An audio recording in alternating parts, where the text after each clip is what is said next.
못하니라. 아멘. 우리 주님의 은혜와 사랑이 이 말씀을 듣는 모든 성도님들에게 충만히 차고 넘치는 바로 이 시간 되시기를 주의 이름으로 축원합니다. 하나님 도우심의 통로라는 말씀의 제목을 가지고 주의 말씀을 전할까 합니다. 사사기의 암흑 시대를 지나서 우리 주님께서는 이제 사무엘을 통해서 새로운 시대의 전환점을 이렇게 이루어가고 있습니다. 그런데 그런 전환점에 있어서 하나님의 인도하심과 하나님의 계획에 따라서 차분히 기다리면 될 텐데 이스라엘 백성들은 기다리지를 못했어요. 왜 그런 거 아니요? 사무엘의 아들들에 대한 아들들에 대한 성전에서의 악행을 보면서 실망이 컸었고요. 그러니까 기대가 그만큼 실망도 컸다라는 것입니다.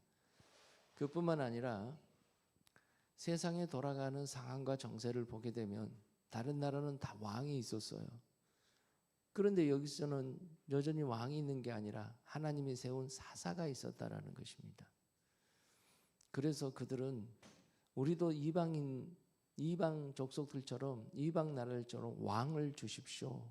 그렇게 사무엘에게 얘기하는 것을 볼 수 있어요. 8장의 얘기죠.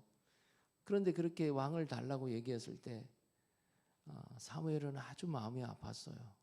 그래서 그렇게 하면 안 된다고 얘기를 했지만 이스라엘 백성들은요 그러지 않았어요. 그러니까 그것은 왜 그랬냐는 거예요. 하나님도 그렇게 사울에게 말씀하고요. 이스라엘 백성들이 너를 버린 것이 아니라 바로 나를 버렸다라고 얘기하신 것을 볼 수가 있어요. 그러면 버렸다고 그렇게 생각했으면 안 주면 되잖아요. 그런데 그들이 요구하고 그리고 그들의 요구는 단호했습니다. 지금 당장 달라는 것이었어요. 세워달라는 거예요. 그러니까 하나님께서는요 사무엘에게 그런 얘기를 합니다. 야 사무엘아, 그들에게 왕을 세우게 되면 얼마나 그 왕이 왕권을 유지하기 위해서 얼마나 너희 자녀들이나 그 다음에 너희 재산들을 빼앗아 가서 그 왕을 지키게 할 것이고 그것 때문에 너희들이 힘들 것이라는 것을 교육시키라고 말씀하시는 것을 볼 수가 있습니다. 그런데 너희들이 그래도 어떻게 왕을 요구하겠느냐 그러는 거예요. 그런데 그들이 얘기합니다. 우리 지금 왕이 필요합니다. 그러면서 그래도 우리가 힘들어도 우리가 어려워도 우리는 이방인 나라들처럼 왕으로 다스림을 받고 싶습니다. 그래요. 여러분 그 얘기를 들었을 때 얼마나 사무엘이 가슴이 아프겠습니까? 그런데 그러고 난 이후에요 9장에서는 아예 그냥 하나님께서 왕을 세우는 과정이 아주 속전속결로 이루어가는 것을 볼 수가 있습니다. 자, 그런데 그 사람을 보게 되면 세상 사람들이 이 사람은 왕이 될 만해 라는 그런 사람이었다라는 것입니다. 자 봅시다. 1절에 보면 베냐민 지파에 기스라는 사람이 유력한 사람이 있었으니 이는 아비엘의 아들이요 수롤의 손자요 베고랏의 증손이요 아비야의 현손이며 베냐민 사람이더라 그래요. 여기서 보니까 어느 그 사울을 소개하는 데 있어서 기스의 아들이라고 얘기를 하면서요 그 족보를 쫙 나열하는 것을 볼 수가 있어요. 왜 그랬을까요? 특별히 베냐민 지파라고 나중에는 그것까지 강조하는 것을 볼 수 있어요. 여러분 베냐민 지파하면 사사기에서 어떤 모습이었습니까? 일대 11지파로 싸운 아주 대단한 지파였다라는 거예요. 가장 베냐민이 막내 지파였는데 싸웠다라는 거예요. 그리고 거기에서 몇 명만 살아남았어요? 600명만 살아남았다라는 것입니다. 여러분 그것만 딱 하나만 생각해도 어떻습니까? 대단한 지파고 거기서 살아남은 사람들도 대단하다라는 거예요.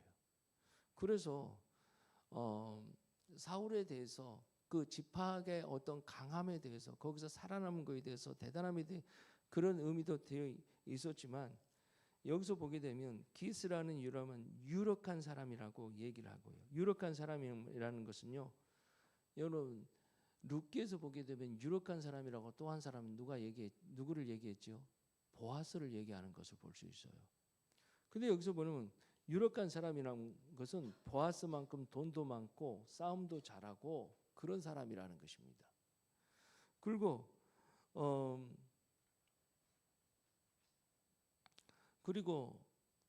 그 2절에 보게 되면요, 기스의 아들이 있으니 그 이름은 사울이요.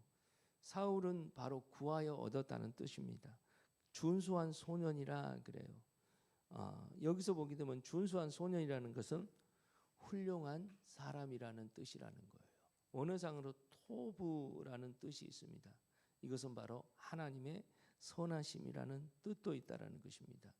그러니까 여기서 본 게 이스라엘 자손 중에서 그보다 더 준수한 자가 없었고, 그러니까 이스라엘 자손들 중에서 아주 탁월한 사람, 능력도 탁월했고 지략도 탁월했고 또 뿐만 아니라 인품도 괜찮았어요. 아버지 말을 그렇게 잘 들어요. 자, 키는 모든 백성보다 어깨 위만큼 더 컸더라 그래요. 어깨 위만큼 더 컸다 그래요, 키가. 그러니까 이 사람은 어떤 사람이라는 거예요? 어디 가나 눈에 띄는 사람이었다라는 거예요. 근데 그것은 어디 가는 눈에 띄는 사람인데 이것을 강조한 것이 뭐겠습니까? 이건 왕이 될 만한 사람이었다라는 거예요. 왕이 될 만한 사람. 그런데 여기서 보게 되면 사울에 대해서 이렇게 강조하는 것은 왕이 될 만한 사람이고 결격 사유가 없는 사람이라고 그렇게 성경은 강조하는 것을 볼 수가 있습니다. 그런데 그 아버지가 3절을 보니까요, 사울의 아버지가 기스가 암나기를 잃었고 그 아들 사울에게 이르되 너는 일어나 한 사원을 데리고 가서 암나기를 찾으라 그러는 거예요. 여기서 암나기를 들을 잃었다고 얘기를 하고 있어요. 여러분, 암나기 한 마리를 잃은 게 아니라 들을 잃은 거예요. 이것은 뭐예요? 누군가 침략해서 이것은 약탈당했다라는 것입니다. 그러니까 이것은 뭐합니까? 가서 반드시 뺏어 와야 했던 것이었다라는 거예요. 그리고 나서 이제 4절에서 사울은 누구보다도 아버지 말을 잘 들은 사람이요. 키도 컸고 얼굴도 잘생겼고 그 다음에 베냐민 지파였고 세상적으로 보면 왕이 될 만한 사람이었고 결격 사유가 없는 사람이었다라는 거예요. 그런데 4절 보면 에브라임 산지와 살리사 땅으로 두루 다녀 보았으나 찾지 못하고 사알림 땅으로 두루 다녀 보았으나 그곳에도 없었고 베냐민 사람의 땅으로 두루 다녀 보았으나 찾지 못하였더라 그래요. 여러분, 여기서 보게 되면 반복되는 단어가 있어요. 그것이 바로 두루 다녀 보았으나 그래요. 그러니까 구석구석 있을 만한 곳, 찾을 만한 곳, 여기 가면 찾을 수 있겠다라고 그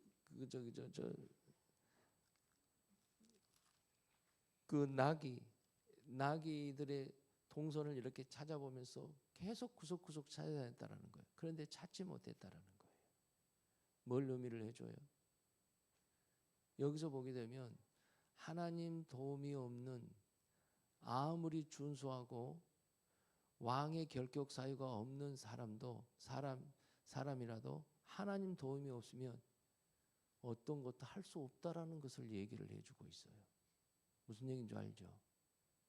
그러면서 한 가지 또 얘기해 주는 것은 너희들이 왕을 찾았으나 너희들이 찾은 왕은 온전한 왕이 않고 찾지 못했다라는 것을 또 의미해 주는 것을 볼 수 있어요.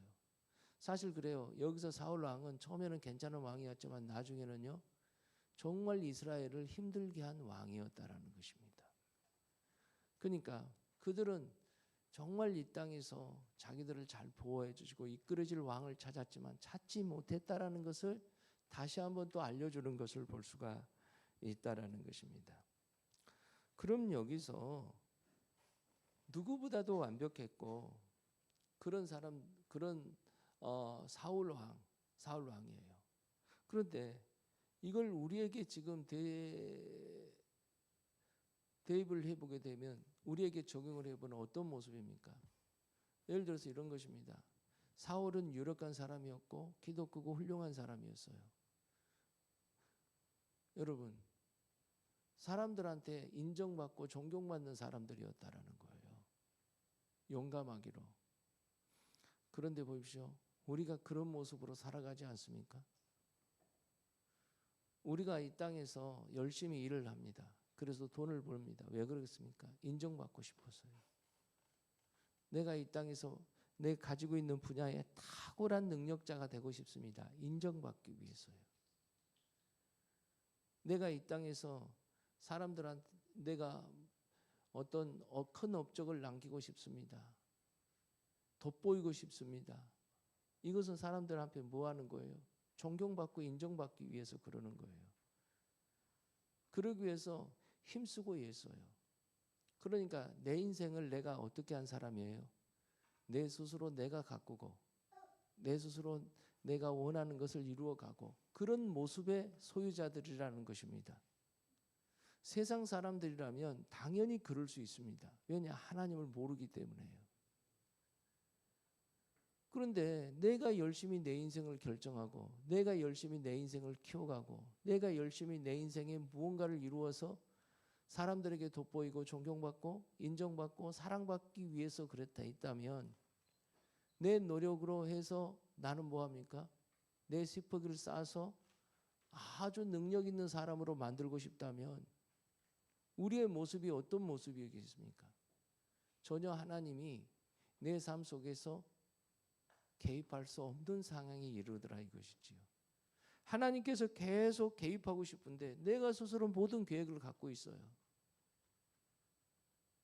내가 20살 때까지 어떤 자격을 갖춰야 되고 30살 때면 결혼도 하고 내가 어떤 회사에 들어가고 어떤 사업을 해야 되겠고 40살 되면 내가 어떻게 살아야 되겠고 50살 되면 내가 어떤 인생에서 내가 승부를 걸어서 내가 그때 성공자의 삶을 살아야 되겠는가. 계속적으로 내 인생에 있어서 내가 설계하고 내가 판단하고 그게 다 뭐라는 거예요? 내가 세상 사람들한테 인정받기 위해서 그렇다라는 거예요. 혹시 그것이 성공하더라도 그것이 내가 그렇게 돼서 내가 이루더라도 이것은 사람의 수준 그 이상 올라가지 못하는 것을 볼 수 있어요. 사람의 수준 그 이상 올라가지 못해요. 왜냐? 하나님의 개입이 없기 때문에 그렇다는 것입니다. 하나님의 개입이 없기 때문에요.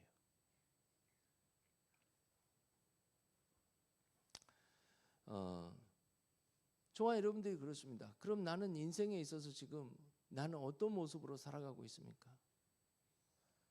내가 하나님 앞에 내가 맡기는 사람입니까? 아니면 내가 뭔가를 이루려고 하는 사람입니까? 내 인생을 내가 설계하면 안 된다라는 것을 보여줘요. 자, 사무엘상 16장 6절 7절에 보면 이건 바로 기드온 사건입니다. 기드온이 전쟁에서 승리하고 와요. 그런데 그 승리했을 때 자기가 나가서 직접 뭐 싸우긴 했지만은 사실 바쁘져 싸운 게 아니라요. 하나님의 역사로 항아리에 불을 지르고 소리를 질러서 어떻게 해요? 하나님이 이깁니다. 하나님이 역사로 그 물리치는 것을 볼 수 있습니다. 그 미디안을 물리쳐요. 그때 백성들이 환호를 해요. 기도를 보고. 그러면서 8장 22절에 보니까 이래요. 그때 이스라엘 사람들이 기드온에게 이르되 당신이 우리를 미디안의 손에서 구원하였으니 당신과 당신의 아들 당신의 손자가 우리를 다스려 주소서. 이게 뭡니까? 완전히 자 기드온한테 왕이 되기를 원하는 거예요. 기드온뿐만 아니라 아들과 그 다음에 누구 손자까지 대대로 이어서 우리를 좀 다스려 주십시오. 왕이 되어 주십시오. 그렇게 얘기하는 것을 볼 수 있어요. 그러니까 기드온이 그들에게 이르되 내가 너희를 다스리지 아니하겠고 나의 아들도 너희를 다스리지 아니할 것이요 여호와께서 너희를 다스리리라 하시니라 그래요. 여호와께서 너희를 다스리라 하셨던 이 얘기는요. 사사기에서 굉장히 유명한 말씀입니다. 하나님께서 하시고 싶은 말씀이었다라는 거예요. 우리는 우리 인생을 내가 스스로 개척해서 내가 다스려서 내 인생을 내가 짜서 내가 성공의 어떤 그 발판을 마련하려고 하는 것을 볼 수가 있다라는 것입니다. 그러니까 하나님의 개입에 틈이 없어요. 그런데 하나님이 다스리면 어떻게 되겠습니까?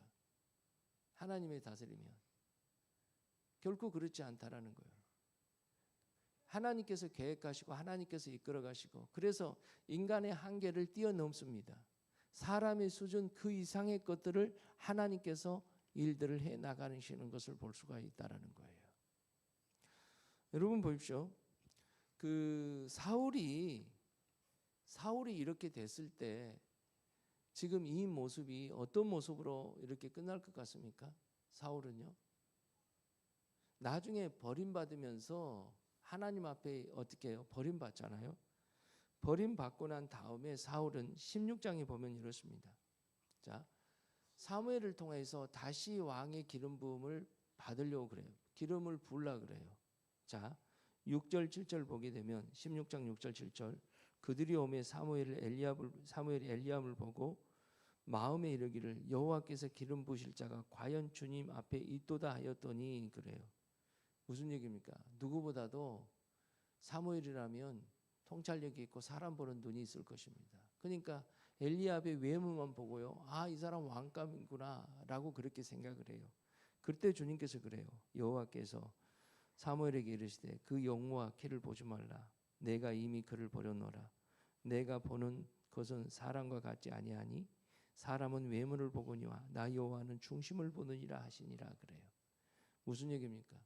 여기서 이 얘기는 바로 이 사울을 선택했던 이스라엘 백성들을 향해서 하시고 싶은 말을 먼저 지금 그들이 원하고 바라는 왕의 상들을 보면서 그들의 외모를 보고 탁월하고 아주 그냥 능력 있는 왕으로 그렇게 봤던 그 모습을 우리 주님께서는요, 그것을 아니다라는 것을 알려주는 것은 16장에서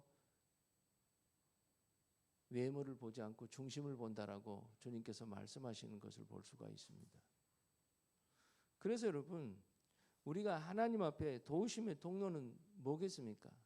다름이 아닙니다. 우리가 무슨 열심히 해서 잘나서 내가 완성도가 높은 어떤 기획을 해서 뭔가를 일을 잘해서 누가 수고하고 노력해서 얻어가는 것이 아니라는 것입니다. 내 내면의 세계에서 하나님은 중심을 본다 그래서 하나님을 향한 열망, 하나님을 향한 기대, 하나님을 향한 믿음, 여러분 그것을 보면서 주님께서는 어떻게 해요? 그 인생을 계획하고 설계해 나가셔요. 그러니까 우리의 모습은 어떤 모습이어야 되겠습니까? 내가 인생을 계획해서 설계할 게 아니라 하나님 앞에서 나는 언제나 어떤 모습이어야 돼요? 약한 모습이어야 돼요. 하나님, 나는 우리 집안에 별 볼 일도 없는 사람이 있고요. 하나님, 저는 가방끈도 작고요. 하나님, 저는 말에 소질도 없는 사람이고요. 그러는 거예요. 모세를 보시길 바라요. 이스라엘 백성들을 구원할 큰 비전을 줬어요. 그러면서 실제로 자기의 연약함을 알고 또 그대로 믿고 있으면서 자기는 가지 못하겠다고 계속 얘기를 해요. 그러니까 주님께서 어떻게 해요? 하나님의 살아계심의 기적을 보여줍니다. 어떻게 해요?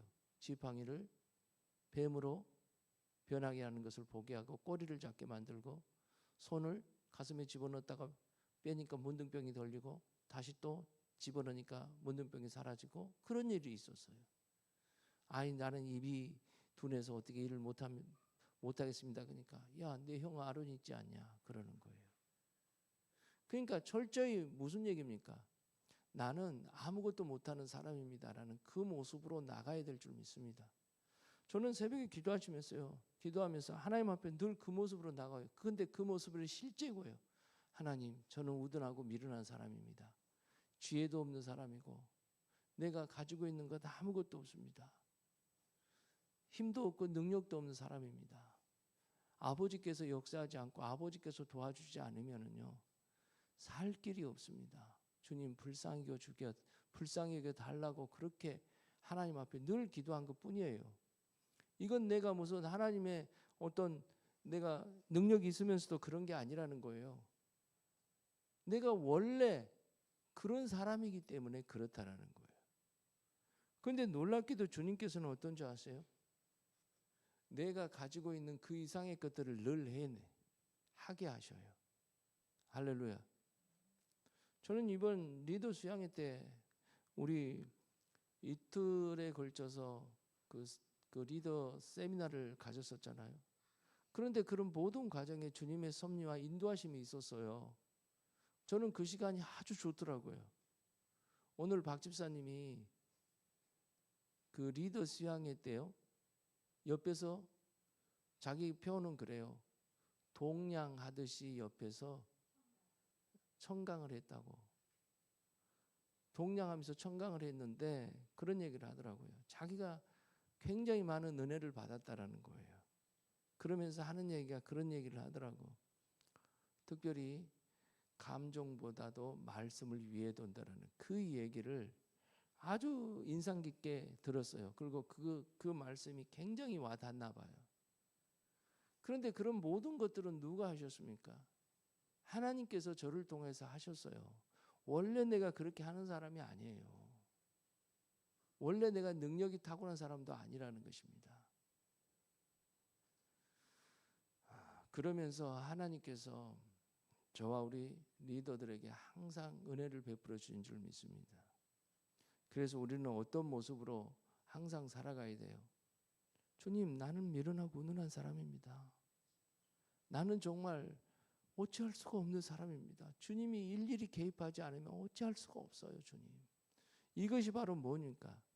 하나님의 도우심의 통로라는 사실을 저와 여러분들이 믿으시길 바라요.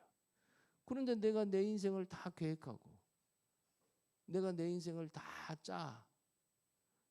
그리고 하나님이 들어올 틈을 보여주질 않아요.